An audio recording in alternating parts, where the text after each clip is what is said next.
फिनोक्थेलिन के लिए अपन ये देख चुके थे कि HPH gives H plus plus pH minus ion and it is very weak base, weak acid. और कलर देखें हम तो colour of HPH molecule is colorless and it is pink color. तो ये चीज हमने देखी थी कि अगर ये वीक एसिड है, अगर ये बहुत ज्यादा टूटेगा तो पिंक कलर का सॉल्यूशन बन जाएगा, और अगर ये नहीं टूटेगा तो ये कलरलेस होगा। ठीक, अब इसे दो तरह के मीडियम में हमने ऐड किया। अगर एसिडिक मीडियम में ऐड करूं तो कॉमन आयन इफेक्ट होगा और ये बहुत कम टूटेगा, कलरलेस रहेगा।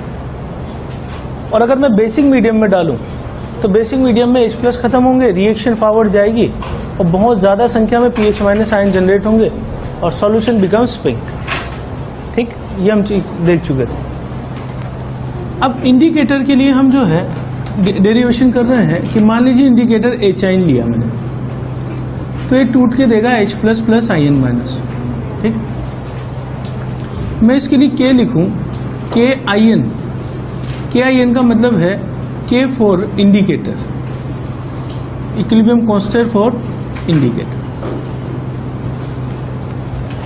K आयन का एक्सप्रेशन क्या हो जाएगा, product H+ into I minus divided by H ion. ठीक, दोनों साइड हम लोग ले लें तो log K आयन बराबर log, यहाँ हो जाएगा H+, यहाँ पे प्लस, इस पूरी चीज को एक साथ रख देते हैं, प्लस log 10, यहाँ हो जाएगा ion minus upon H ion. ठीक, अगर मैं इसको इधर ले आऊं और इसको इधर ले आऊं तो minus log of H+ becomes pH and minus log K ion becomes pK ion plus log 10 ion minus upon H ion.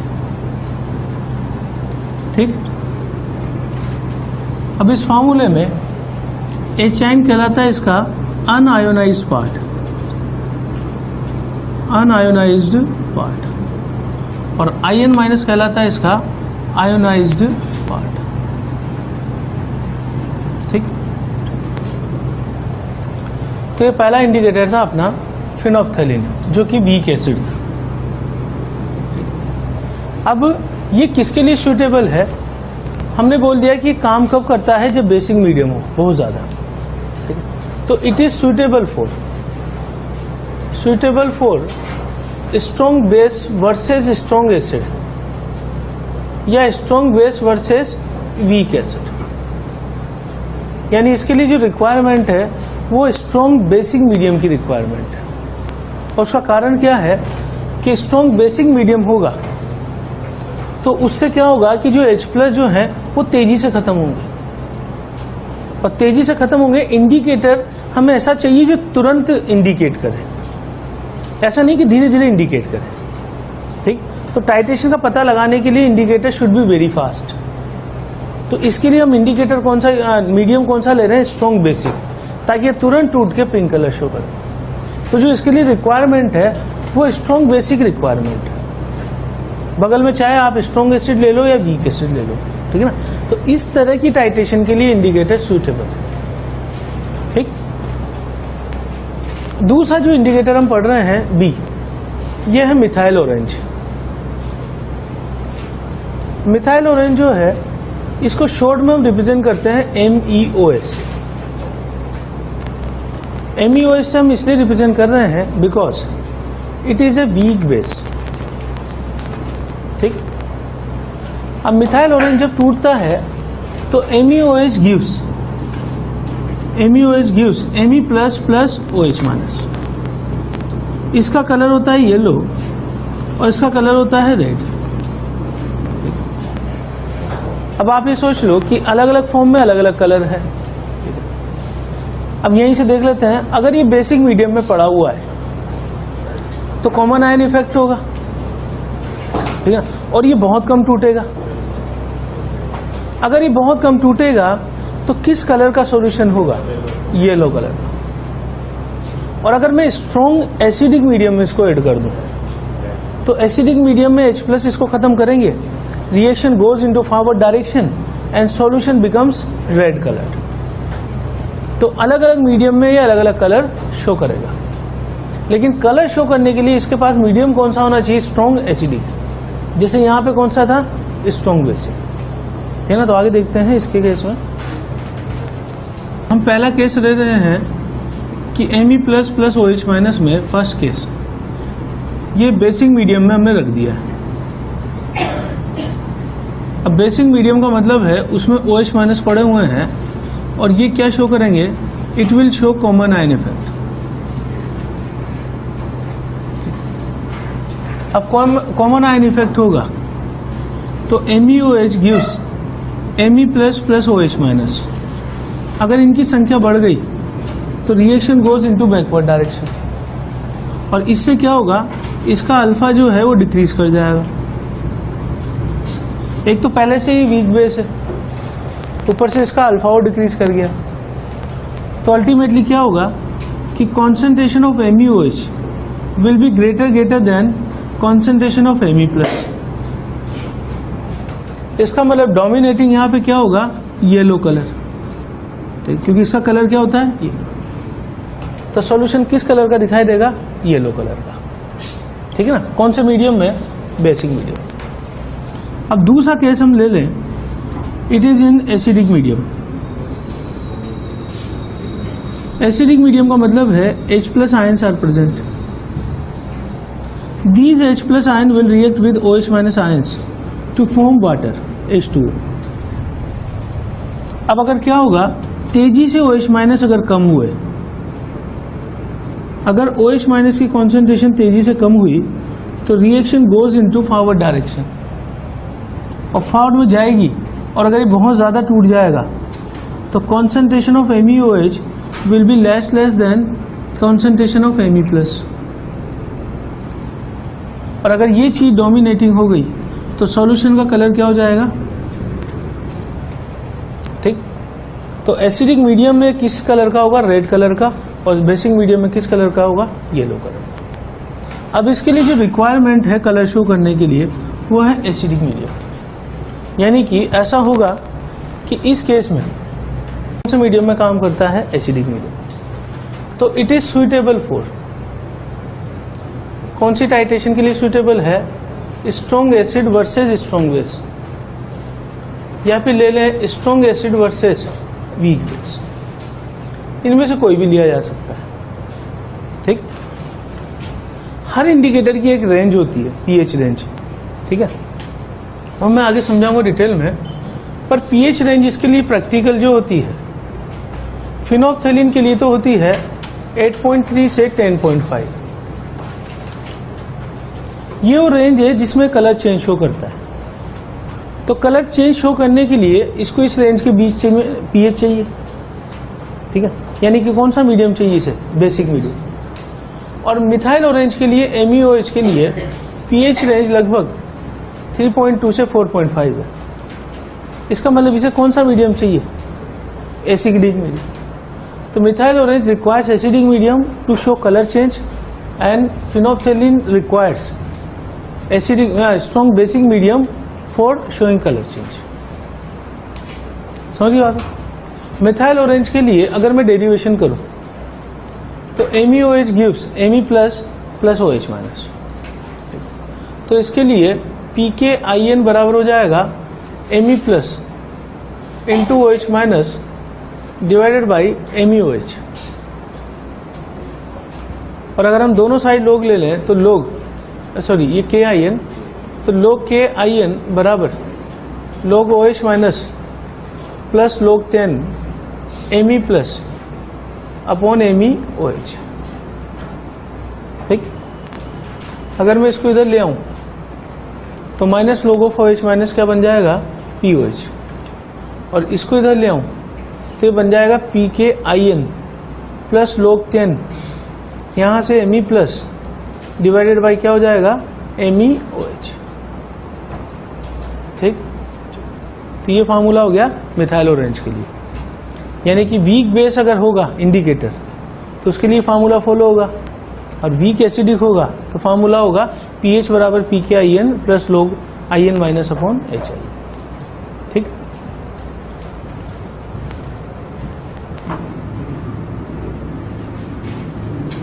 अब pH रेंज का मतलब ये है कि range in which colour change is shown, change is shown, यानी जिस range में, जिस पर्टिकुलर रेंज में कलर चेंज होता होगा उसी को हम pH रेंज बोलते हैं। और इसका फार्मूला होता है कि pH range is equal to pKin, किस पे डिपेंड करता है, pKin पे प्लस माइनस 1। ठीक, अब अगर मान लीजिए फॉर द एग्जांपल मेरे पास एक इंडिकेटर है HIN और इसके लिए KIN हमें दे दिया 10 की पावर माइनस 9। ठीक, तो PKIN क्या हो जाएगा, PKIN हो जाएगा 9। अगर मुझसे पूछा जाए कि इसकी pH रेंज क्या है तो pH रेंज 9 प्लस माइनस 1 यानी 8 to, यानी कि ये वो रेंज है जिसके बीच में ये कलर चेंज शो करने वाला है। अब इस चीज को हम थोड़ा सा डिटेल में समझते हैं कि pH रेंज कैसे डिसाइड हुई है। ठीक है, HIN और ये टूट के दे रहा है H plus plus IN minus. ठीक है, और इसमें ये मैं बोल रहा हूं कि this is colourless and this is red, यानी HIN ज्यादा पड़ा रहेगा तो कलरलेस सॉल्यूशन होगा और IN माइनस ज्यादा पड़ा होगा तो पिंक कलर का सॉल्यूशन होगा। ठीक है, या रेड कलर का सॉल्यूशन होगा। ठीक, अब इसमें मैं जो है केस फर्स्ट ले रहा हूं। केस फर्स्ट ये है कि IN माइनस अपॉन HIN की concentration less than equal to 1/10, less than equal to 1/10 है। इसका मतलब 1 पार्ट ये होगा या 1 मोल ये होगा और 10 मोल ये होगा। ठीक है ना, तो टोटल जो होगा वो 11 पार्ट होगा। तो अगर मैं इसमें से परसेंटेज IN माइनस निकालना चाहूं तो लेस देन 1/11 इंटू 100 होगी। और अगर आप इसे सोल्व करो तो IN माइनस की परसेंटेज लेस देन 9% होने वाली है। अगर ये 9% होगी तो percentage HIN greater than equal to 91% होगा बचा हुआ। अब आप इस दोनों को ध्यान से देखें तो HIN इज ग्रेटर देन क्या होगा, IN माइनस, क्योंकि हम जो है नेग्लेक्ट जो करते थे वो नेग्लेक्ट की लिमिट हमने क्या रखी है 10%, तो 10% से छोटा है तो नेग्लेक्ट कर देंगे इसको। अगर ये नेग्लेक्ट कर दिया हमने तो इस वक्त सॉल्यूशन क्या होगा, सॉल्यूशन विल बी कलरलेस। क्यों, क्योंकि डोमिनेटिंग चीज क्या है, HIN। समझिए बात हो इस वक्त। अब मैं इसके pH में इसका फॉर्मूला रख दूं, pKin plus log 10 IN minus upon HIN। अगर इसकी वैल्यू मैं 1/10 रखता हूं, ठीक, तो ये log 1/10 यानी -1 हो जाएगा। ठीक, -1 हो जाएगा तो मैं बोल सकता हूं कि इस वक्त इसकी pH less than equal to PKIN plus -1 होना चाहिए। ठीक है, यानी जब pH इस वैल्यू से कम या बराबर होगी तो ये कौन से कलर का सॉल्यूशन होगा, कलरलेस। ठीक है ना। अब सेकंड केस में कंसीडर कर रहा हूं कि case second IN minus upon HIN, this ratio is greater than equal to 10/1। उल्टा कर दिया हमने, फ्लिप कर दिया इसे। 10/1 यानी कि ये 10 पार्ट होगा और ये 1 पार्ट होगा। ठीक है ना, ये रेशियो अपन इसलिए मान रहे हैं क्योंकि इसी रेशियो के अकॉर्डिंग 10% से कम नंबर आता है, इसलिए मान रहे हैं रेशियो। तो अगर मैं परसेंट IN माइनस देखूं तो greater than equal to 10/11 into 100 यानी ग्रेटर देन इक्वल टू क्या है, ये 91%। सही है। तो अगर ये 91% से ज्यादा है तो परसेंट HIN क्या आएगा, HIN is less than equal to 9%। तो हम यहां से देख सकते हैं कि HIN is less than in compare to IN minus. इसका मतलब ये अगर नेग्लिजिबल पड़ा हुआ है तो कलर होगा इसकी वजह से, तो सॉल्यूशन बिकम्स रेड कलर। समझिए बात हो। और अगर ये रेशियो में रख दूं pH के फार्मूले में, pH is equal to pKIN plus log 10, यहाँ IN माइनस अपॉन HI। अगर मैं यहाँ रख दूं ये रेशियो 10/1 तो ये बन जाएगा pKIN प्लस 1, लेकिन ये साइन लगाता हूं मैं ग्रेटर देन इक्वल, ठीक है ना। यहाँ तो लगाने की जरूरत नहीं है क्योंकि यहाँ तो main formula use greater than equal to pKIN, ठीक है ना। अब pH इससे ज्यादा अगर बड़ी हुई तो फिर सॉल्यूशन किस कलर का होगा? रेड कलर का, क्लियर कट। देखो अगर ये इससे बड़ा हो गया, इसका मतलब 91 से बड़ा अगर 95 की तरफ चला गया या 96 की तरफ चला गया तो डेफिनेटली वहां पे कलर कौन सा रहेगा? रेड। यानी इस रेंज के आगे रेड कलर होगा और इस रेंज के अंदर कलरलेस होगा सॉल्यूशन, ठीक है। इसका मतलब कलर चेंज किसके बीच में लाई करेगा? इन दोनों के बीच में। कैसे? इसका वैल्यू ले लूं pKIN प्लस 1, तो इससे इधर तो ये क्या होगा? Red colour. और अगर मैं pH का वैल्यू ले लूं pH is equal to pKIN minus 1, तो इधर सॉल्यूशन क्या होगा? कलरलेस, ठीक। इधर क्लियर कट कलरलेस होगा और इधर क्लियर कट रेड होगा। तो चेंज कहां पे होगा? इसी के बीच में होगा ना। तो चेंज होने वाला है pKIN माइनस 1 से pKIN प्लस 1 के बीच में। इसी चेंज की वजह से इसे क्या बोल दिया हमने? pH range. और इसका फॉर्मूला क्या लिख दिया? pKIN plus minus. समझ गए बात को? तो एक्चुअली होता ऐसा है कि अगर मान लो मैंने किसी इंडिकेटर के लिए बोल दिया कि एग्जांपल अभी जैसे लिया मैंने KIN, किसी के लिए 10 की पावर माइनस 9 हुआ, तो रेंज इसकी क्या हो गई? 8 to 10। जैसे मान लो यही वाला इंडिकेटर लिया मैंने, तो मैं इसके लिए बोलूं कि 8 से 10 के बीच में, 10 से आगे तो ये किस कलर का होगा? 8 से नीचे किस कलर का होगा? कलरलेस। मैं किसकी बात कर रहा हूं? इस वाले की, ठीक है। अब अगर ये कलरलेस हुआ तो चेंज कहां पे आने वाला है? तो अभी मैंने फिनोप्थलीन की रेंज लिखी थी 8 से 9 के 10 के बीच में लगभग। तो फिनोप्थलीन को कलर चेंज करने के लिए कौन सा मीडियम चाहिए? Basic medium. मतलब यहां आएगा तभी कलर चेंज हो करेगा।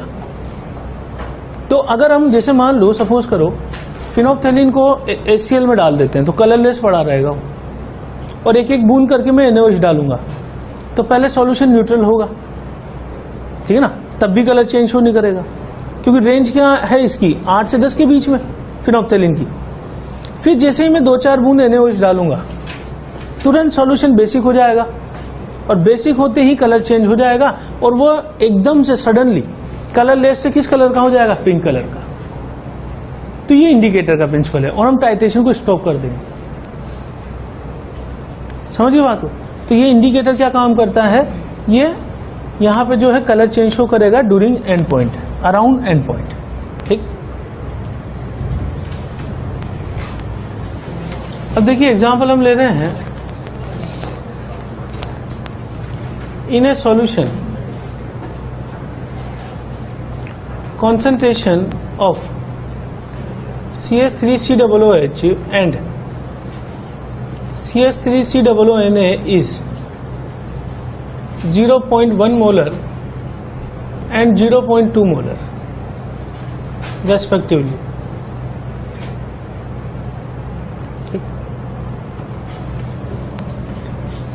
In this solution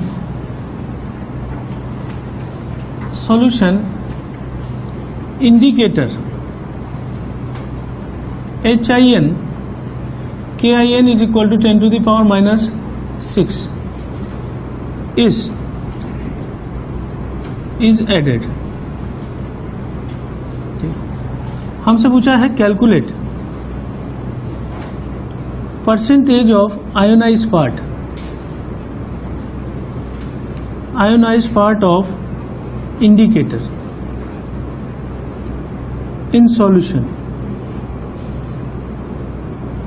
और हमें दे दिया Ka4 acetic acid is equal to 2 × 10⁻⁻5। अब देखिए ये क्वेश्चन क्या बोल रहा है वो समझ लेते हैं। ये बोल रहा है कि हमने एक बीकर लिया हुआ है जिसमें हमने एक सॉल्यूशन में क्या ऐड किया हुआ है CH3COOH और साथ में CH3COOH, ठीक, और हम इसके अंदर इंडिकेटर क्या डाल रहे हैं HI, ठीक। अब इंडिकेटर की खुद की कोई पीएच नहीं होती है। क्यों नहीं होती है? क्योंकि इंडिकेटर पहली बात तो वीक एसिड है और दूसरी बात इंडिकेटर हम 1-2 बूंद डालते हैं सॉल्यूशन में। तो अगर मैं वीक एसिड की 1-2 बूंद डालूंगा तो उसकी वजह से पीएच में कोई चेंज नहीं है, यानी जो पीएच होगी वो इस सॉल्यूशन की होगी। और ये सॉल्यूशन कौन सा सॉल्यूशन है? बफर। अब मैं यहाँ पे काफी सारे क्वेश्चन फ्रेम कर सकता हूँ। ये क्वेश्चन जो है बहुत इंपॉर्टेंट क्वेश्चन है जेईई के पॉइंट ऑफ व्यू से, क्योंकि ये 2 कंसेप्ट इसमें मिलाए जा सकते हैं कभी भी। मैं यहाँ पे सॉल्यूशन जो है मल्टीपल सॉल्यूशन ले सकते हैं, जैसे सॉल्टी ले लूं, ठीक है, या फिर मैं 2 वीक एसिड ले लूं या वीक एसिड और स्ट्रॉन्ग एसिड ले लूं। तो जो अब तक हमने पढ़ा है उसको इंडिकेटर की थ्योरी के साथ मिक्स करके क्वेश्चन अच्छा बनाया जा सकता है। सबसे पहला काम होगा, जो सॉल्यूशन हमने लिया है इसकी पीएच निकाल लो। क्या फार्मूला होता है? pK + log 10। यहाँ CH3CO- यानी सॉल्ट से जो मिल रहा है CH3COOH, इसकी कॉन्सेंट्रेशन 0.2, ये 0.1, pKa 5 - log 2। तो pH अपने पास सॉल्यूशन की कितनी आ गई? 5, ठीक। अब pH आ गई तो इंडिकेटर की खुद की कोई pH नहीं है, वो उसी pH को लेगा जो सॉल्यूशन की pH है। यानी इंडिकेटर के लिए आपको याद हो तो हमने फॉर्मूला लिखा है pH = pKin + log 10, यहाँ in -/HI, सही है। तो जो सॉल्यूशन की pH है उसे ही मुझे यहां रखना है। Kin कितना है? Kin अपन ने लिया 6, तो मैं ये चीज निकाल सकता हूं रेशो। इसको मैं इधर ले आऊं तो -1 हो जाएगा, ठीक है ना। सोल्व करेंगे तो आपके पास in -/HIN, ये रेशो आ जाएगा 1/10। बोलो, अगर ये 1/10 है तो एक पार्ट ये पड़ा हुआ है सॉल्यूशन में और 10 पार्ट ये पड़ा हुआ है। ये कौन सा पार्ट है? आयोनाइज्ड पार्ट, और ये अनआयोनाइज्ड पार्ट। हमसे परसेंटेज किसकी पूछी है? आयोनाइज्ड पार्ट की। तो परसेंटेज In- पूछा है मुझसे, तो बराबर 1/11 × 100 बराबर कितना आ गया? 9%। अब ध्यान से देख लो कि ये जो रेशो है ये डिपेंड किस पे करता है? पीएच पे। और पीएच किस पे डिपेंड करेगी? जो सॉल्यूशन में यहां ले रहा हूं। तो मल्टीपल सॉल्यूशन ले सकते हैं अपन यहां पे, ठीक है। अब हमें क्या करना होगा? सबसे पहले इस सॉल्यूशन की पीएच निकालनी होगी और उस पीएच को इंडिकेटर वाले फार्मूले में रखकर हमें रेशियो निकाल सकते हैं। ये आयोनाइज्ड पार्ट और ये अनआयोनाइज्ड पार्ट, ठीक।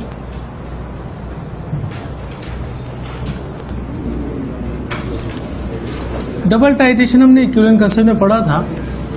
उसमें पढ़ा था कि Na2CO3 की रिएक्शन अगर मैं HCl से कराऊं तो पहले इक्विवेलेंट पॉइंट के टाइम बनेगा NaCO3 प्लस साथ में बनेगा NaCl, और इसको हमने नाम दिया था this was first equivalent point and it was shown by phenolphthalein. ये चीज हमने वहां पे लिखी थी कि first end point is detected by phenolphthalein and second is detected by methyl orange, ठीक है। अब उसका लॉजिक क्या है कि जब यहाँ इसको काम करने के लिए जब ये बनेगा तो मीडियम यहाँ पे रहेगा बेसिक, ठीक। और इस सॉल्यूशन का जैसे एंड पॉइंट आएगा और एंड पॉइंट पे ये बन जाएगा तो उसके आसपास पीएच होगी 8 से 10 के बीच में। इसका मतलब ये तुरंत कलर चेंज शो कर देगा HPH, क्योंकि इसको पीएच क्या चाहिए कलर चेंज के लिए? 8 से 10। फिर अगर मैं ग्रेजुअली HCl और डालूं तो NaCO3 goes into, it will form H2CO3 with NaCl। अब एक्चुअली H2CO3 बन गया एंड पॉइंट पर। This is called as second end point. अब सेकेंड एंड पॉइंट में हमने मिथाइल ऑरेंज यूज किया था MUH। उसका लॉजिक क्या है कि H2CO3 बन गया, अब मैं 1-2 बूंद HCl की ओर डालूंगा तो मीडियम क्या हो जाएगा, एसिडिक। और एसिडिक मीडियम होते ही अगर उस सॉल्यूशन की pH 3 से 5 के बीच में हुई तो ये तुरंत कलर चेंज शो करता है। ठीक, तो वहां जो हमने पढ़ा है उसका लॉजिक यहां से आता है फिनोल्फथालीन और मिथाइल ऑरेंज के केस में। ये क्लियर है सबको? कोई डाउट हो इसमें तो पूछ सकते हो। ठीक, चलो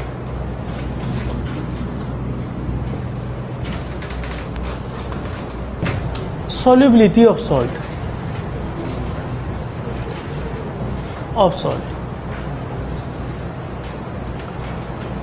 अब देखिए, हम solubility की जब बात कर रहे हैं तो 2 तरह के सॉल्ट हम कंसिडर करते हैं। पहले तो मैं डिफरेंशिएट करवा दूं कि what is difference between solubility and ionization. 3 term है अपने पास, solubility, आयनाइजेशन और हाइड्रोलाइसिस। और ये स्टेप्स कैसे फॉलो होते हैं, पहले solubility की बात करते हैं, देन आयोनाइजेशन, और then will talk about hydrolysis. solubility का मतलब तो ये है कि सॉल्ट कितना घुल सकता है, ठीक है ना। ठीक, और जब घुल गया उसके बाद हम सोचेंगे कि कितना टूटेगा। तो जितने भी सॉल्ट है सारे कितने टूटते हैं, 100%। ठीक है, और जब ये टूट गया तब हम ये देखेंगे कि आयन जो बने सॉल्ट से वो वाटर से रिएक्ट करते हैं कि नहीं करते। अगर वाटर से रिएक्ट करते हैं तो हम उसको क्या बोलेंगे, हाइड्रोलाइसिस।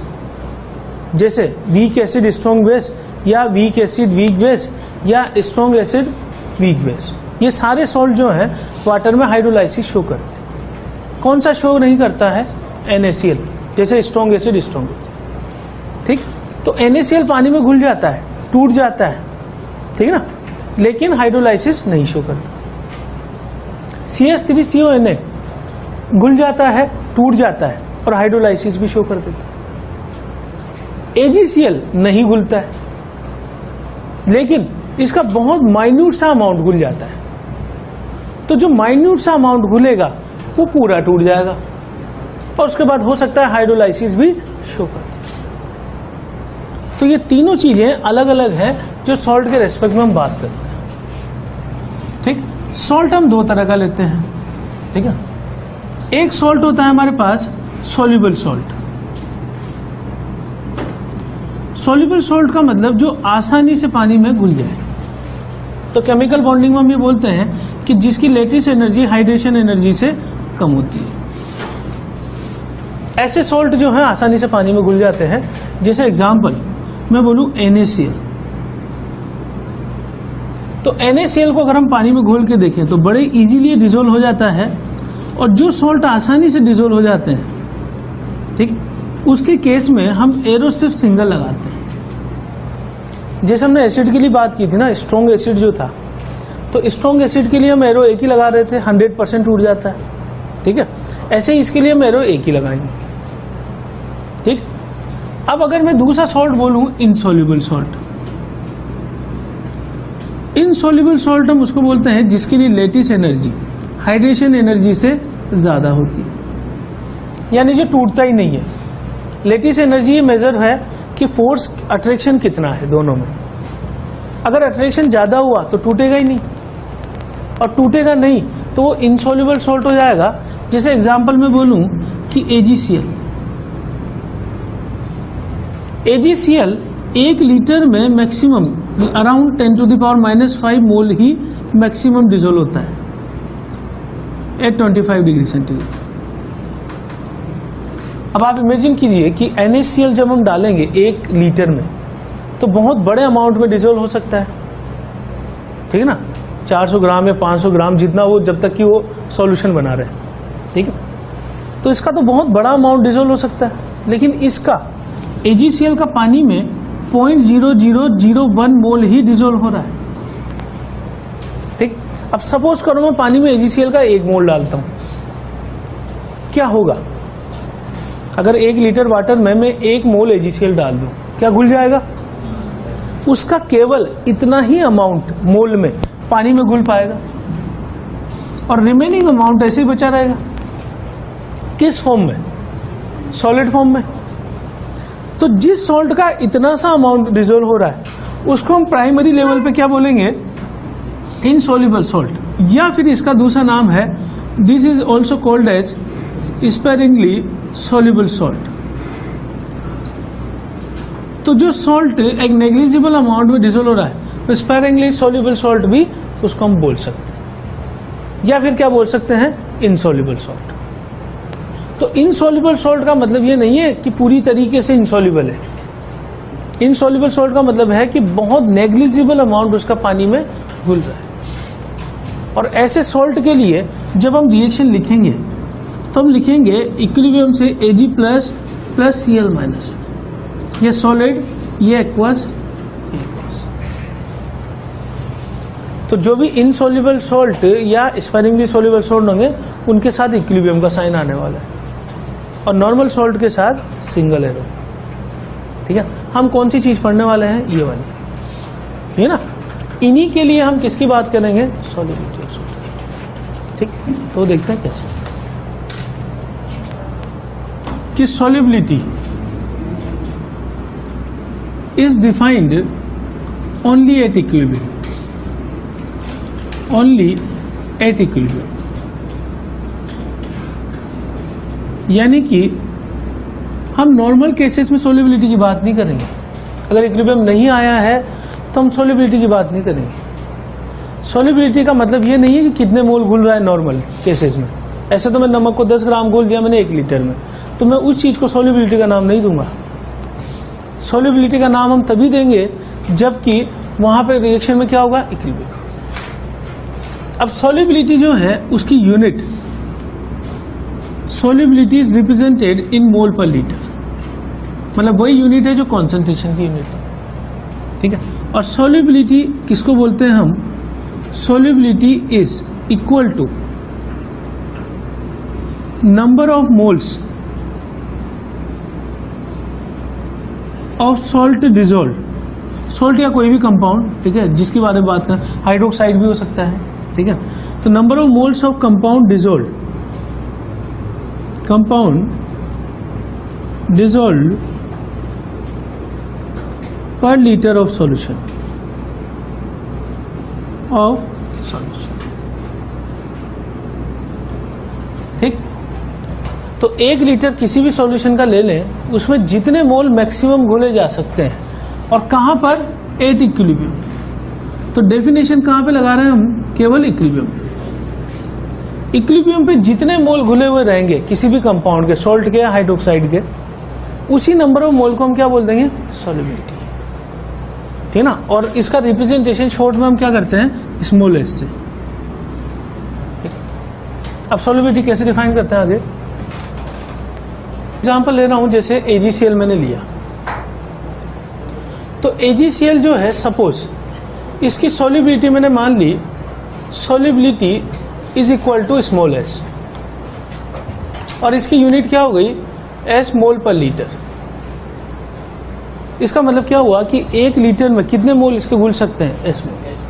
ठीक, अब जब एस मोल घुल जाएंगे तो मैं इसको रिप्रेजेंट कर रहा हूं कि AgCl सॉलिड प्लस यहां से वाटर, और ये देगा हमें Ag plus aqueous plus Cl minus aqueous, और ये इक्विलिब्रियम साइन है।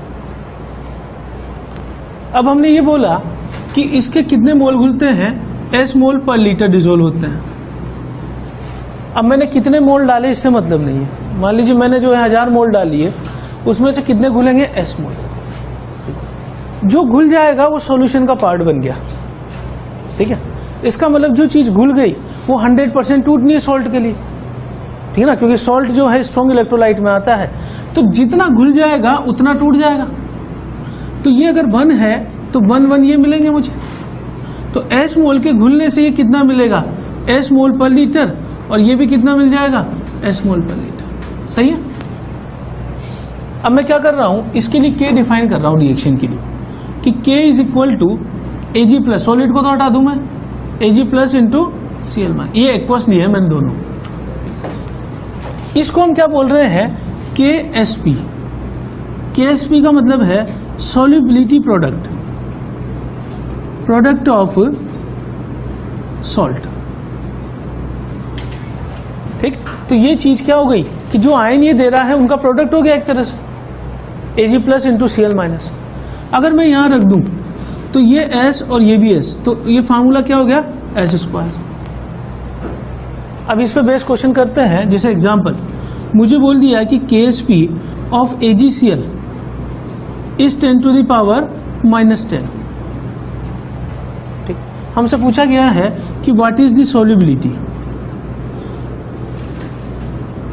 ठीक, ये चीज तो सॉल्युबिलिटी प्रोडक्ट है और मैं क्या पूछ रहा हूं सॉल्युबिलिटी, मतलब मैं क्या पूछ रहा हूं S।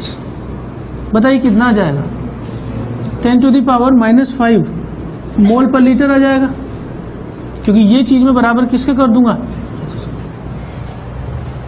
अब आपके पास मोल पर लीटर आ गया। अगर मैं ग्राम में इसको रिप्रेजेंट करना चाहूं, ठीक, तो मोलर मास इसका AgCl का होता है 143.5। कितने ग्राम, कितने में 1 लीटर।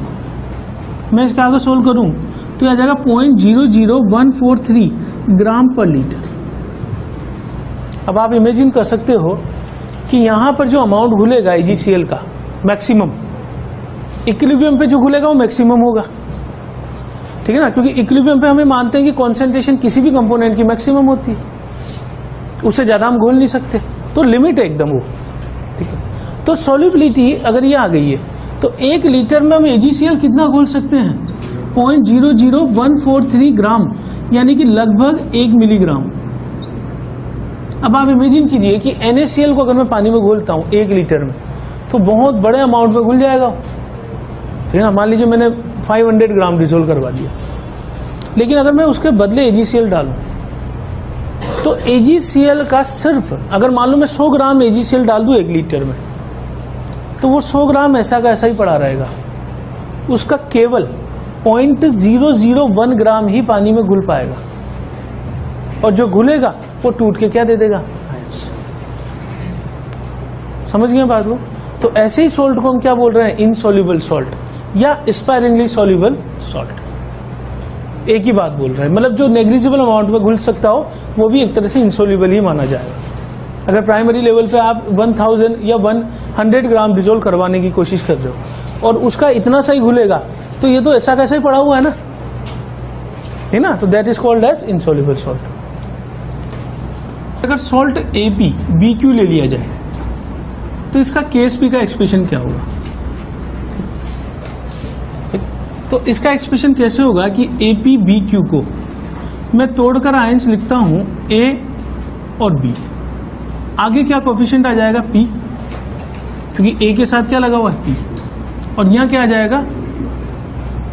अब चार्ज को बैलेंस करने के लिए मैं यहां A प्लस Q कर दूं और B माइनस P कर दूं, तो चार्ज बैलेंस हो गया।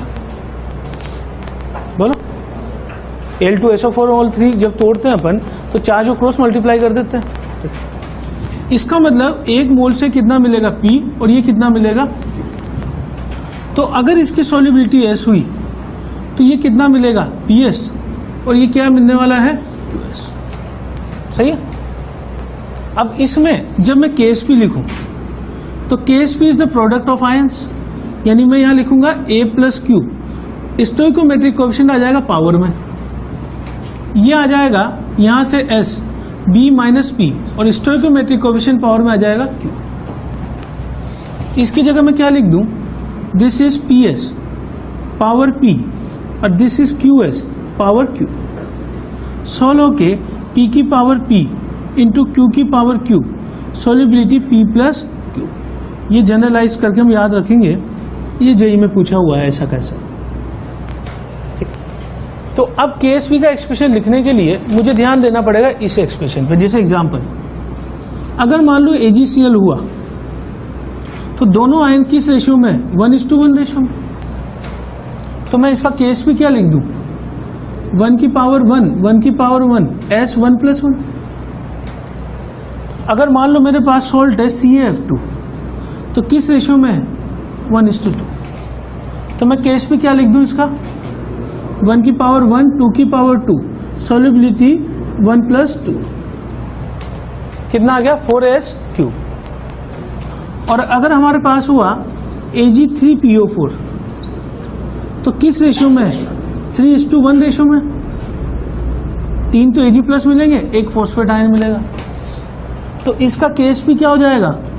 3 की पावर 3, 1 की पावर 1 और सॉल्युबिलिटी 1+3 कर लेंगे सॉल्व। यानी इस तरीके से मैं सबका Ksp लिख सकता हूं। और अगर मुझे इन तीनों का Ksp दे दिया जाए तो मैं सॉल्युबिलिटी निकाल सकता हूं ना तीनों की। ठीक है,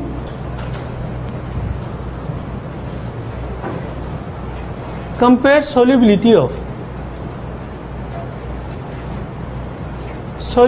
ऑफ AgCl एंड CaF2 और मुझे दे दिया कि Ksp AgCl बराबर 10 की पावर -10 और Ksp CaF2 बराबर 10 to the power 4 into 10 to the power -12। अब आपको ये बताना है कि किस सॉल्ट की सॉल्युबिलिटी ज्यादा है। ठीक है, तो नॉर्मली बच्चा क्या करता है कि Ksp, वैसे नॉर्मल अगर अपन केस देखें तो हम ये बोलेंगे कि Ksp अगर ज्यादा होगा तो सॉल्युबिलिटी भी ज्यादा होगी ना। सीधी सी बात है, सॉल्ट का Ksp किस पे डिपेंड कर रहा है? आयंस पे। अगर ज्यादा डिसोल्व होगा इसका मतलब ज्यादा आयंस मिलेंगे और उनका प्रोडक्ट जो Ksp वो भी ज्यादा हो जाएगा। ठीक, तो Ksp ज्यादा, सॉल्युबिलिटी ज्यादा। लेकिन हम इस कंसेप्ट को यहां अप्लाई नहीं करेंगे, क्योंकि अगर बच्चे ने इस कंसेप्ट को यहां अप्लाई किया तो उसका आंसर क्या आने वाला है कि Ksp AgCl की ज्यादा है। ठीक है ना, तो ये मैं तब लगा सकता हूं कि जब मेरे पास एक ही तरह का सॉल्ट हो। यहां पे मैं क्या करूंगा कि दोनों सॉल्ट के लिए, AgCl के लिए मैं Ksp क्या लिखूंगा? S1²। तो S1 कितना आ जाएगा? 10 की पावर -10 का under root is equal to 10 to the power -5 mole पर लीटर। सही है। और उसके बाद जो है मैं किसके लिए लूं? CaF2 के लिए। इसके लिए Ksp बराबर 4s2³ कर दूं मैं इसे। ये अपन ने इधर किया है यहाँ पे। ठीक है ना, इसके लिए 1 की पावर 1, 2 की पावर 2, S1+।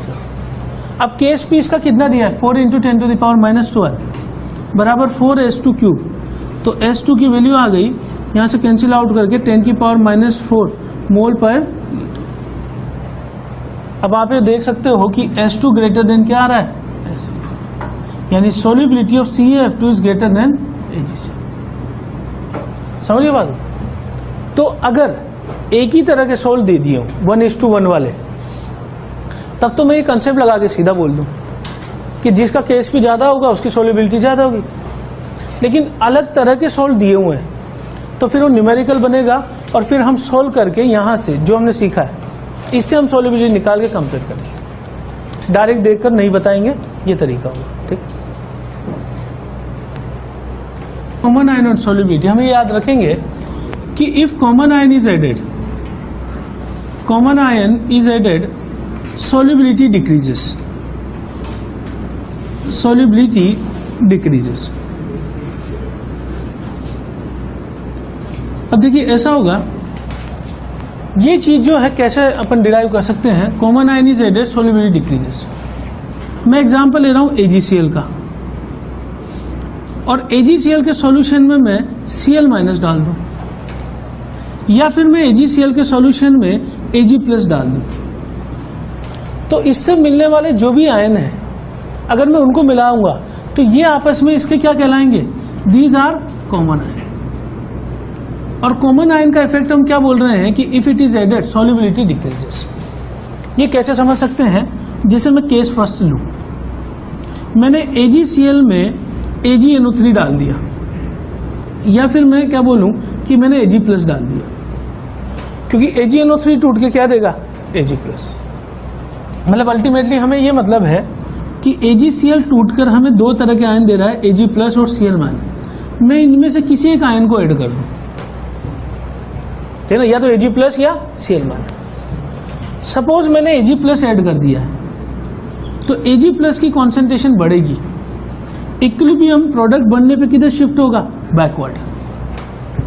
अगर रिएक्शन इधर जाती है तो सॉल्युबिलिटी बढ़ती है, और अगर रिएक्शन इधर जाएगी तो हम कह सकते हैं कि सॉल्युबिलिटी डिक्रीजेस। समझे बात को? तो AgCl को, इसको मैं समझाता हूं केस सेकेंड। अगर केस सेकेंड में लूं कि मैंने AgCl में क्या डाल दिया, मैंने NaCl डाल दिया, या फिर मैं बोलूं कि मैंने Cl माइनस डाल दिया, तो AgCl में NaCl डालने का मतलब मैं क्या ऐड कर रहा हूं, Cl माइनस। Cl माइनस यानी कॉमन आयन। अब जब मैं कॉमन आयन ऐड कर दूंगा तो सेम चीज यहां पे होगी कि Ag plus plus Cl minus में अगर Cl माइनस बढ़ा दिया, रिएक्शन बैकवर्ड गई और सॉल्युबिलिटी यहां भी क्या कर जाएगी, डिक्रीजेस। ठीक, तो कंक्लूजन ये है कि कोई भी सॉल्ट हम ले रहे हैं इनसॉल्युबल, उसके जो इधर आयन्स आपको दिखाई दे रहे हैं, अगर उनमें से कोई एक आयन मैं ऐड कर दूंगा तो उससे रिएक्शन बैकवर्ड जाएगी और सॉल्युबिलिटी डिक्रीज कर जाएगी। ठीक है ना? अब ये मैं किससे कंपेयर कर रहा हूं कि जैसे सपोज करो एग्जांपल, मैंने AgCl को प्योर वाटर में लिया, AgCl इन प्योर वाटर, और इसकी सॉल्युबिलिटी मैंने बोल दी S1। अब की बार मैंने AgCl के सॉल्यूशन में ऊपर से यहां पे ऐड कर दिया Cl माइनस, और इसे मिला के मैंने सॉल्युबिलिटी बोली, solubility is equal to S2। बताइए क्या रिलेशन होगा दोनों में, S1 ग्रेटर देन S2। ये बात समझ लो, AgCl को प्योर वाटर में डिसोल्व करें और सॉल्युबिलिटी S1 आ रही है, लेकिन अगर मैं AgCl के सॉल्यूशन में Cl माइनस या इसके साथ में क्या ऐड कर दूं, Ag प्लस, दोनों में से कोई भी एक, तो इनके आने की वजह से कॉमन आयन इफेक्ट होगा और इनकी सॉल्युबिलिटी डिक्रीज कर जाएगी। यानी कि S2 अगर सॉल्युबिलिटी है इस सॉल्यूशन में तो it will be lesser than S1। समझ गए बात हो? ठीक है।